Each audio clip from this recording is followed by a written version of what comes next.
There's a version of King Charles that the public rarely gets to see. Not the man standing at the steps of an aircraft in full ceremonial dress, or the figure waving from a palace balcony while crowds strain against the barriers below. The version almost no one sees is the one who kicks off his shoes at the end of a long Tuesday, pours a cup of tea, and sits in a chair he has sat in 10,000 times before. The one who knows exactly which window faces east and why that matters, and who has strong opinions about where the lamp should go. Every person has a place like that. The difference is that for Charles and Camilla, finding one took considerably more effort than it does for most people. The life of a working royal, and particularly the life of a king, is lived inside institutions.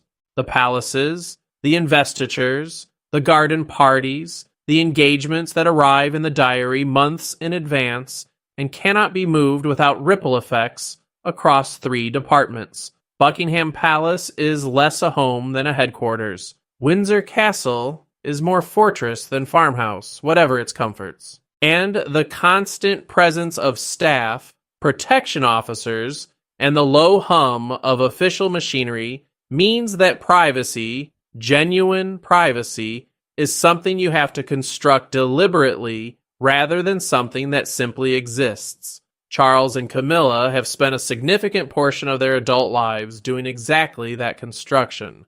And what they have built, over years and through very different circumstances, is a small collection of retreats that tells you more about who they actually are than any official portrait ever could. The most famous of these is Highgrove House, and it has been famous long enough that people sometimes forget how personal a statement it represents. Charles purchased Highgrove in 1980 when he was still a bachelor in his 30s, and the purchase raised eyebrows in some quarters because the estate in Gloucestershire seemed ambitious for a prince who did not yet have a family to fill it. He paid just under £1 million for it, a figure that would look quite different adjusted for inflation today. The house itself is a Georgian property, built in the late 18th century, not architecturally spectacular by royal standards, but substantial and set in grounds that were, at the time of purchase, relatively undeveloped. What Charles did with those grounds is what Highgrove is really about. Over the course of the 1980s and into the 1990s, he transformed the gardens at Highgrove into something that people who know gardens say is genuinely worth the attention it receives. The cottage garden, the sundial garden, the wildflower meadow, the kitchen garden that supplies the house with produce grown organically long before organic gardening became fashionable in British food culture. He worked on these gardens himself, physically, in the way that is not typical of people who own large properties and can simply hire the work done. His connection to the land at Highgrove is, by all accounts from those who have observed it over the years, the kind of connection that goes beyond hobby or interest into something closer to necessity. This matters because it tells you something about what he goes to Highgrove to recover. Not rest exactly, though that too, but contact. The experience of putting his hands into something that grows slowly and responds to care and cannot be hurried by a phone call or a briefing document. Royal observers who have written about his inner life at length have consistently identified the Highgrove Gardens as the place where Charles is most relaxed, most himself, most willing to stand still for a moment and not be the king or the heir or any of the other roles that have been laid on him since he was old enough to understand what they meant. The seasons at Highgrove have a rhythm that the official calendar does not. Spring arrives in the kitchen garden before it shows up in the news cycle. The walled beds produce things in August that have nothing to do with the August engagements listed in the court circular. There is something almost stubborn about a garden in that sense. It keeps its own schedule regardless of yours. And for a man who has spent his entire life operating inside schedules that belong to other people, institutions, and obligations, that stubbornness is probably part of the appeal. Camilla came to Highgrove after her marriage to Charles in 2005, and what she found there was already fully formed. The house had been shaped over 25 years to reflect one man's particular tastes, his philosophy about organic farming and sustainable land management, his specific ideas about how a garden should feel. Moving into that kind of space carries its own challenges. It asks you to fit yourself into rooms that were arranged before you arrived. By all accounts, from those who have spent time at Highgrove, Camilla brought her own sensibility to the house without dismantling his. She is by temperament a reader and a dog person, someone who values informality and has never been entirely comfortable with the more rigid aspects of royal ceremony. At Highgrove, where the atmosphere is reportedly more country house than palace, that sensibility has room to settle. The couple have been described by people familiar with their private life as genuinely relaxed there in ways that are harder to sustain in their official residences. There is a quality to that kind of shared relaxation that outsiders rarely get to observe in long royal marriages. Most of what the public sees of Charles and Camilla together is formal. The walk from a car to an entrance, the handshakes, the exchange of a few words with someone who has been positioned to receive them. But those who have observed them at Highgrove on quieter occasions have described something different. Two people who know how to be in the same room without performing, who have built, across years of difficulty and eventual arrival at where they wanted to be, a domestic ease that reads as genuinely earned. The house is also practically where Charles does a great deal of his thinking. He has spoken in various public settings and in his own writing about the importance of the Highgrove estate to his sense of what sustainable agriculture could look like at scale. The home farm at Highgrove was converted to organic methods in 1986, and it has operated on those principles ever since, becoming something of a demonstration project for ideas he has advocated publicly for decades. To those who were skeptical when he first raised them, the fact that Highgrove has been doing this work for nearly 40 years provides a specific kind of evidence that is harder to dismiss than a speech. The brand that carries the Highgrove name, selling produce and products from the estate through shops and online, has also made the property visible in a commercial sense that earlier royal estates were not. You can buy Highgrove honey and Highgrove garden tools and Highgrove biscuits. The estate's charitable arm, the Duchy Originals brand that Charles founded in 1990 and later sold to Waitrose in a partnership arrangement, started at Highgrove. The oaten biscuit that launched that brand was made from oats grown on the home farm. It is the kind of specific, traceable origin that the people around Charles have always been careful to document, because it supports the argument that what happens at Highgrove is not vanity farming, but a genuine attempt to show that the approach works. But Highgrove, for all its privacy relative to the palaces, is not quite hidden. It is known. Journalists know the address. The charitable tours of the gardens bring several thousand visitors through each year during the summer months. The produce is sold in supermarkets. It is a working estate with a public dimension, and that public dimension means it cannot be fully set aside even on a quiet weekend, which is part of why the property that people close to Charles and Camilla have described as their most genuinely private retreat is not Highgrove at all. Birkhall is a house on the Balmoral estate in Aberdeenshire, and it occupies a category entirely of its own in the story of where this couple goes when they truly want to be left alone. The Balmoral estate was purchased by Queen Victoria and Prince Albert in 1852, and Birkhall sits within it as a separate and considerably older property. The house dates to the 17th century, though it has been added to and modified significantly since then. It is smaller than Balmoral Castle itself, positioned along the banks of the River Mook, in a part of Scotland that is genuinely remote by the standards of any royal residence.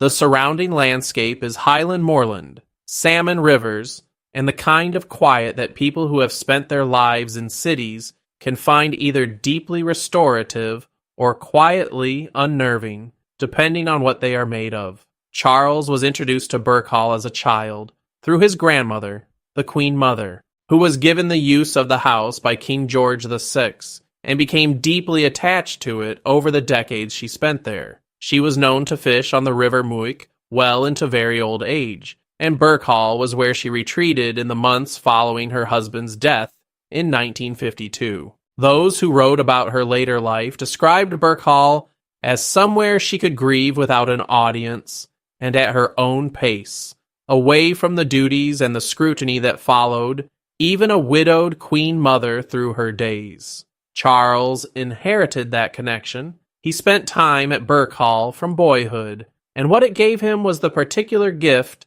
of a landscape absorbed before you understand its significance. You know it in your body before you know it in your head. Where the light falls at what time of year, which path leads where, how the river sounds in high water and how it sounds in low. That kind of knowledge does not come from being an adult who visits a beautiful place. It comes from being a child who ran through it before anyone told him it was significant. When Charles and Camilla were still a couple who had not yet been able to marry, in the years when their relationship existed in a complicated public space, and they moved carefully through situations that required more discretion than either of them probably wanted to manage, Birkhall was where they could be simply together, away from London, away from the tabloid attention that followed them through the south of England. In a part of Scotland where the nearest village is small, and people have been taught by long experience not to make other people's business their own. They honeymooned at Birkhall in April 2005, immediately after their marriage at Windsor. That choice was not accidental. The house already carried the weight of their private history in a way no other property could replicate. It was, in the most unadorned sense, their place before it was anything else. Camilla has spoken about Scotland in interviews, with a warmth that those who follow her public statements have consistently noted reads as unforced. She has described the landscape around Birkhall as somewhere she finds a particular kind of peace, and people who have observed her there say she moves differently in that countryside, less aware of where the cameras might be positioned, less conscious of the presentation that royal life requires almost everywhere else. What Birkhall offers practically is distance, not just the geographical distance from London, though the journey north is long enough that arriving there feels like a genuine break in continuity, but emotional distance, the kind that comes when you're far enough from your responsibilities that they cannot reach you in the same way. The boxes of state papers still arrive. The protection is always there. But there is something about that Highland remove people familiar with the couple's private rhythm have suggested across years of royal reporting that allows a quality of rest that closer properties do not produce. Charles fishes at Birkhall. He has fished the salmon rivers of Scotland his entire adult life, and those who understand fishing as a practice rather than a sport will recognize what it offers. Standing in moving water, focused entirely on something that requires complete attention and rewards patience, with the surrounding landscape doing whatever it does in whatever weather has arrived that day, it is, for people built a certain way, one of the more reliable routes to something like genuine stillness. Not passive rest, but active quiet, the kind where the mind can run without direction for a while. He paints watercolors there too, and in Scotland more broadly. This has been known for years because he has sold prints of his work under a pseudonym for charitable purposes, and the landscapes he returns to most consistently are Highland ones. The light in those paintings is specific to a particular part of Scotland at particular times of year. You can see, looking at them with any care, that the painter knows the subject from the inside rather than from a photograph. Camilla reads at Birkhall in the way that serious readers read when they finally have uninterrupted hours. She co-founded a reading charity and has used her public platform to advocate for books and literacy with what those who cover the royal family's charitable work have described as genuine rather than ceremonial investment. At Birkhall, by all indications, The reading happens without the guilt of a full diary, waiting outside the door. There is also the garden, which Charles has shaped over years, in the way he has shaped every garden he has had access to for long enough. It is smaller and wilder than Highgrove, appropriate to the climate and the altitude, and those who have visited Birkhall have described it as having a quality of naturalness that is different from the more architecturally deliberate Highgrove gardens. It feels like a garden that belongs to its location rather than one that has been placed on top of it. The specific combination of all of that, the fishing and the painting and the walking and the reading in the garden that does not ask anything formal of either of them, is what makes Birkhall function as the genuine escape in the collection. It is the property that people around them have most consistently pointed to over the years when the question of where Charles and Camilla are most themselves comes up. There is a third property in this story, and it is the least publicly known of the three, which again is not accidental. Llwynywermod is a farmhouse in Carmarthenshire in Wales that the Duchy of Cornwall acquired in 2007 as the Welsh base for the Prince of Wales. Charles and Camilla have used it during their annual visits to Wales, spending several days there each year and using it as a working point of connection with Welsh life, Welsh landscape, and the communities within reach of it.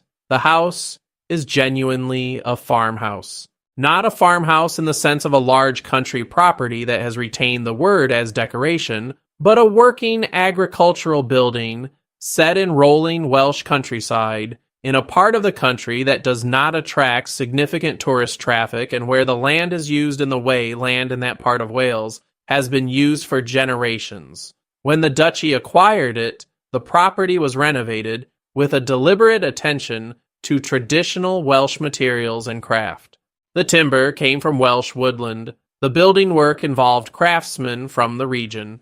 People who reported on the restoration at the time noted that it was done in a way that felt considered rather than simply expensive, consistent with the approach Charles had already established at Highgrove. Royal correspondents who have accompanied the couple on their Welsh visits have noted that Llwynywermod produces a version of Charles and Camilla that is noticeably less formal than their London appearances. The house is small enough that the entourage contracts. The surrounding countryside changes the texture of the visit. Local engagements during their Welsh stays have reportedly been among the more unscripted of their public appearances, the kind that happen when people are somewhere they associate with ease rather than with obligation. What is most telling about Llwynywermod is not what happens inside it. It is what its existence says about how Charles has understood his public roles. A Prince of Wales with a transactional relationship to the title could have handled Welsh engagements from hotels, flying in and out, keeping the operational distance that official visits often maintain. The decision to have a house there, to restore it with local materials, to return year after year until the routine becomes something like belonging, says something about how he has tried to make his titles mean something real rather than something merely inherited. That philosophy connects all three properties in a way that is worth paying attention to. Highgrove is where the ideas live and where they are tested. The organic farming, the sustainable land management, the gardens that have been making the same argument for 40 years through the specific language of soil and seed and season. It is the working expression of a worldview applied consistently across time, the place where the things he has said publicly can be measured against what the land has actually produced. Birkhall is where the person underneath the titles goes to breathe. It carries childhood memory, the private history of his relationship with Camilla, the grief of his grandmother, and the particular grace of a Scottish landscape that does not adjust itself to accommodate whoever is standing in it. It is where they honeymooned, where they walk and fish and read, where the distance from London is measured in something other than miles. Llwynywermod is the expression of a different kind of intention, the understanding that belonging to a place requires showing up regularly, not only when the occasion demands it, but often enough that the place begins to know you back. Together, these three retreats form a picture of a man who has thought carefully about what he needs to sustain himself across a life of public service, and who has, over decades, built the physical infrastructure for it. That is not a small thing. Many people in positions of prolonged public pressure do not manage it at all. They find at some point that there is nowhere left to go that is genuinely theirs. For Americans watching the British royal family from a distance, these properties tend to be filtered through a particular lens. The country houses with their walled gardens, the Scottish castle with its river, the Welsh farmhouse with its local stone, they read, from that distance, as the accessories of a life of extraordinary privilege, and they are not wrong to read it that way. The access that Charles and Camilla have to these places is available to them because of who they were born and who they married, and no account of royal retreats should pretend otherwise. But the American fascination with the British monarchy has always contained something more than simple envy of privilege, and that something is part of why these retreats register at all. There's an appetite in the American coverage of the royal family for the human story inside the institution, for evidence that the people behind the crowns and the sashes feel things recognizable from the outside. Fatigue, the need for quiet, the specific comfort of a chair you have sat in 10,000 times before. These retreats speak to that appetite because they are, in their bones, about exactly that. Royal correspondents who cover the couple for British and international outlets have noted over the years that the most unguarded moments they have observed in public have consistently occurred close to or adjacent to these properties. The walk that looks like a walk rather than a procession.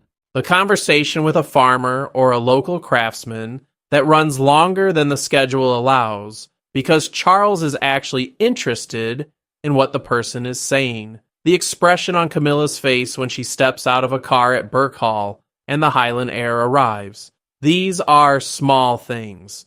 But in the context of a life where almost everything is scripted, arranged, and positioned for an audience of one kind or another, they are the details that matter most to anyone trying to understand what this couple is actually like. The question of what the public is entitled to know about where royals go to be private is one that the British press and the palace have negotiated, imperfectly and sometimes badly, for as long as there has been a British press worth speaking of.